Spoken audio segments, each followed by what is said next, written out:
First of all, I want to thank Pastor Eric and Kat and the entire congregation for inviting me. It's a pleasure to always come here and to speak about something that I am very passionate about. And so I won't throw down a gauntlet of fire and brimstone, Alan, but I do hope to raise some awareness and encourage folks to continue to get involved. And many of you are. I see a lot of familiar faces that have volunteered for us, that do community advocacy work and things of that nature. So I've come here and I've spoke many times about some of our core services, but I thought I'd kind of bring you up to speed a little bit and talk about some of the newer services that we're providing and some of the paths that we're heading down as we move into the next decade. So you probably all recall our core programs of doing hot meals for the homeless, having one of the largest food assistance pantries in the county, doing some intensive case managed services and employment services for low-income families here in Gilroy. We, in the past few years, have made a really strong push to try to provide more comprehensive services to many of the homeless that are in our community. Unfortunately, Gilroy and South County as a whole has the highest per capita rate of homelessness in the county. HUD mandates that a census is done every 2 years in order for the county to bring in federal dollars to support housing programs for the homeless. And Gilroy has consistently shown in the last 4 census, help me out. Censuses, that we have the highest per capita rate. Without going into great detail of maybe why that exists, we really do need to kind of confront the issue as a whole. And sadly, Gilroy does not have any full-time drop-in center or full-time services for the homeless. So St. Joseph's Family Center has taken on 2 programs, and we're doing scattered site permanent housing programs. One is geared for chronically homeless individuals. The other is for families that are in a situation of domestic violence. And a lot of these women who are with children, they are trying to flee a domestic violence or a serious physical or emotional abusive situation, and they have nowhere to go, oftentimes do not have job or any support systems. So we're actually, and we started the housing program for the homeless about 2 years ago, and we've been able to place 15 chronically homeless individuals. And we were able to utilize the police department and a homeless task force here in town to identify some of the most chronic or most needy individuals. And most of these individuals also had disabling conditions, which means they had a mental health illness or a substance abuse illness, a physical impairment, or a combination thereof. And we just started or launched this program for the families, which again is a scattered site program.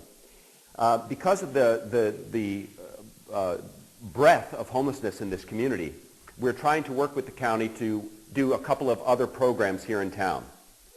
One is, and you guys who are familiar with the Section 8 housing voucher program, this is a subsidized housing program that is funded by the federal government. There's an organizing body called the Housing Authority of Santa Clara County that controls these vouchers. There's approximately 26,000 families on the wait list in Santa Clara County, 26,000. So that's at least a 10-year wait for families for subsidized housing. The Housing Authority, realizing the issue of homelessness is prevalent, there's over 7,000 homeless individuals in Santa Clara County, have allocated 200 vouchers to be distributed to homeless individuals. And so we, St. Joseph's Family Center, along with other organizing bodies in South County, put ourselves in the throes of trying to advocate to get some of those housing vouchers down here. To be honest, our friends up north probably would have gobbled them all up. But we pushed hard enough to institute a fair policy of basically draw organizations' names out of the hat. And we will have a waiting list of individuals that, again, have been identified by the community service providers and the police department to house some of these chronic homeless individuals. So it's not just putting the individuals into the home, which is one of the main things. It's a housing-first model. There's not a lot of dollars out there right now that are supporting shelter services or transitional housing. The goal is get the folks into housing and then provide them all the support that they need to get healthy, both spiritually, emotionally, physically, psychologically. And it's amazing. Some of the folks that we've had in housing now for a year and a half, you would not believe the change. Now, it's not like these folks are out of the woods, but there's 3 folks that have been enrolled in school. They're seeking their AA or GEDs. We've had a couple of other people get jobs. Physically, they look so much better, and that's because they're eating better. They're housed. They don't have that constant worry and stress of being on the streets. So it really is a great program. It's been successful throughout the nation, and this is what our federal government is funding, these support programs. So we're advocating to get those housing vouchers down here in a fair and equitable way. And that would, again, distribute vouchers down here for South County individuals, North County, and of course in San Jose. Another program that we launched, which is kind of an employment training program, and maybe you have seen some of these folks around, but we have a Gilroy Street team. And they're wearing really bright green fluorescent shirts. And their goal, these are all homeless individuals or formerly homeless individuals that we've been able to tie into housing. And kind of their give back to the community is to do community beautification projects. You may have seen them on First Street. You may have seen them downtown. We've adopted Las Animas Park, and we've also adopted the stretch between 6th and 10th Street to help the city with graffiti abatement. So this is a great, worthwhile program. And for the individuals who are on this team, again, the pride that they have, the respect that they have, the dignity that these individuals have. If you hear some of them talk, they did not feel human a year ago. They did not feel like they were our brethren, they were our brothers and sisters. But now they can hold their heads high because of that ability to work and to give back and to feel important and to feel wanted. So we are trying to grow that Gilroy Street Team program. Of course, we need dollars and we need support to do it. But we started with just 4 individuals. We're now up to 6. Our goal is to get up to 8. But what we do is we reward these individuals with stipends, either to get them clothing, food, medicines if they need it. And again, the goal is not just to give them that work experience where they have to concentrate on punctuality, showing up on time, doing a certain task, etc., but to find them other services that they need, including housing. So out of the 6 that we have on the team right now, we have 5 that have been housed. So we're really, really proud of that. So I'll finish up real quick here. Advocacy is a huge, huge thing. And I know that there have been some community advocates here.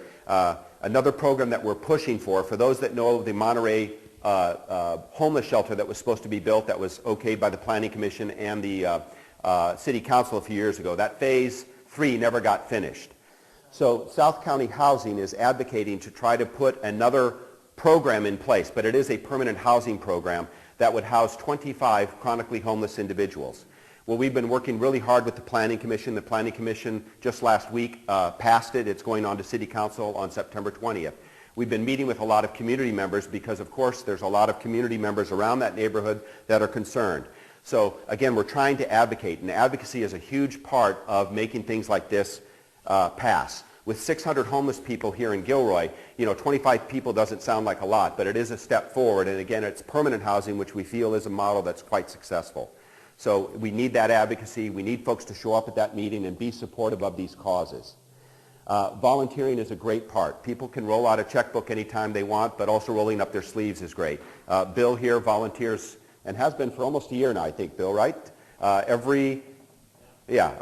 a year now. Every week he comes in religiously, puts in 3 or 4 hours, and that's exactly what we need. But I liked Alan's message.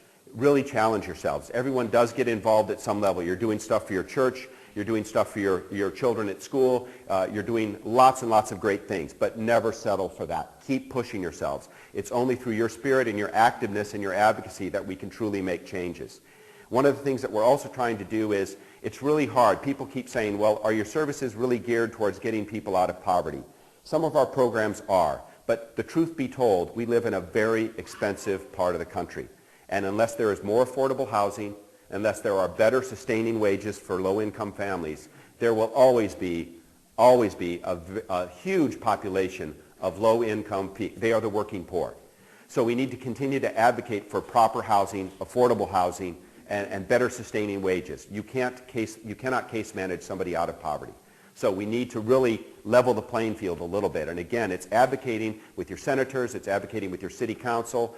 Gilroy is far, far below the minimum requirement for affordable housing. It's a shame. And this is an area that desperately needs it. So think about that. And like I said, there's lots of ways that you can get involved, not only with St. Joseph's Family Center, but many other great organizations. So I'll be hanging around afterwards. We can chat a little bit more.